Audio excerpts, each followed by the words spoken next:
right, DD's Speed Shop. My first car was a 1966 Chevy Bel Air 4-door 283 Power Glide. Bought it when I was 16. That's the car I passed my driver's test in. It had a rusted out quarter panel. I would go around turns and the bumper jack would actually slide out and come part way out of that hole in the quarter panel.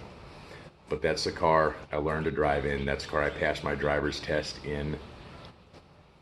6 hours after I actually got my license, the motor blew. The crankshaft snapped in half at the third main journal and ripped the bolts out of the block. There was no saving it.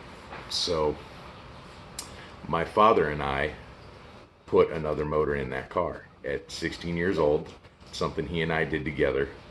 And he passed away a couple years ago, but that is a really great memory I have. And honestly, at 16, I didn't know too much. I was more of a tool fetcher than a real help. But he finished it up and got it running while I was off at work. We had almost been done. I had to go to work. He finished it up, came pick me up in it. And I still have the original key to that car, the valve covers off that 283, and the original 14-inch hubcaps that were on it. That's all I've got left of that car. I don't even have any photos of it. A buddy of mine thought it was a really cool car, so he went out and bought one. So he bought a 4-door straight 6 3 on the tree, and he and I would drive around in these just beater old cars. Mine had crappy body, good chrome. His had good body, crappy chrome. So after the second motor blew up in it, I did get rid of it. I sold it to him for parts for his car.